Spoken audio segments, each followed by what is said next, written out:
Okay, everyone, we're going to keep going with our series on this playlist on doing a practice grid, okay? And in my class, everyone, we're doing self-portraits. We have a 1/2-inch grid right here, 1 to 7, A to J, and now we have a 1-inch grid. Again, this can be on any paper. I wouldn't do it in your sketchbooks, guys.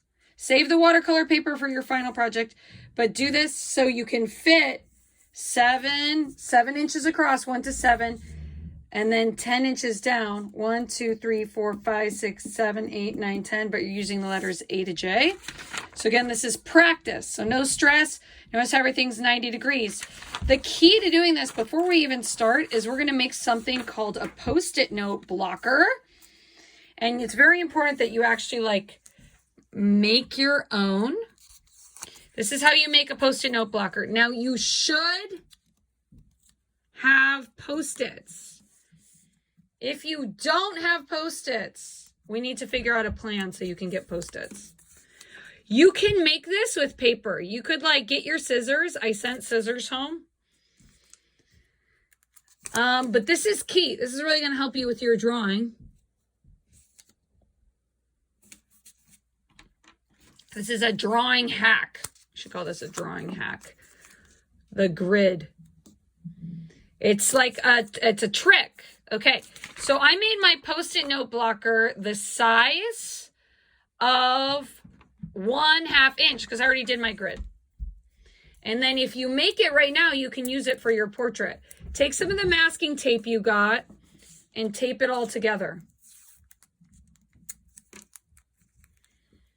And you could check it, you could check your Post-it note, but be like, is this 1/2 inch by 1/2 inch? You could take the minute to check it. But this way you can slide it around.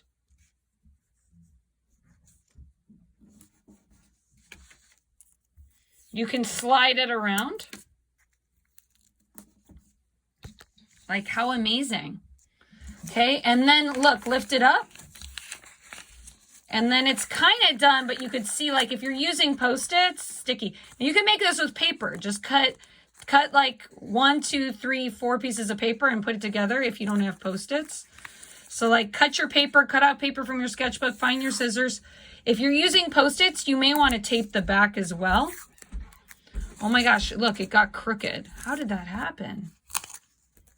So I got to adjust. This is why I love video instruction.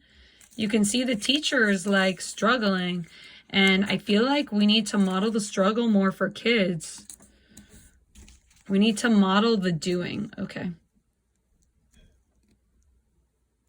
So I'm it came off and the angle was wrong. So I'm flipping it.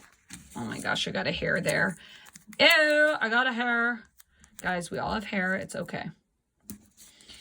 Okay. Oh my gosh, I feel like it's still turning, but it's fine. Okay, so I can go ahead, I can slide it around. And you can take the time, make it feel like it's more perfect. I feel like mine is pretty spot on, so I could kind of slide it. Okay, that's one Post-it note blocker. Again, I put tape on the back so I could slide around. Beautiful, moi, moi. Okay. Now, I'm going to make a bigger one. Okay, so here's my 1/2 inch or my full inch paper. And I'm just going to go.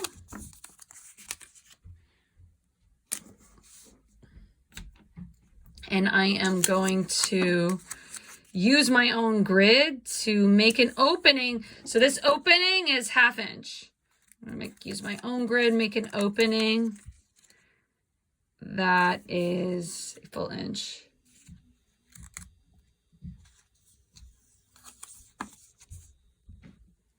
Okay, I hope that was recording the whole time.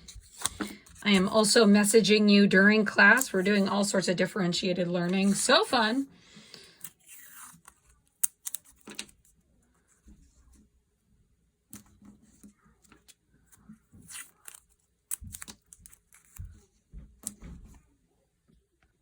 Okay, so I found the tape. It's another thing. You always need to have your supplies. So I'm seeing some of the practice grids go on Seesaw, and I would just stop. And I would just make sure that your grid, your practice grid, is the right dimensions.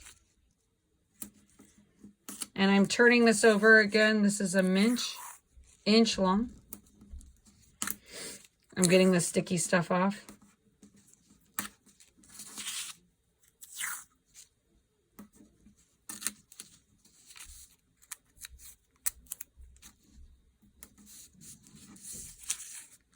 All right, so there we go. I have my 2 Post-it blockers. You can remove hair if hair got stuck, but this is kind of like an art hack. And then we're going to go through in this playlist, and we will kind of do a practice transfer of values, a full range of values, and we'll go through one by one. And this is a great way to kind of think about value and shading as we warm up to drawing our face. Thanks for watching, everyone.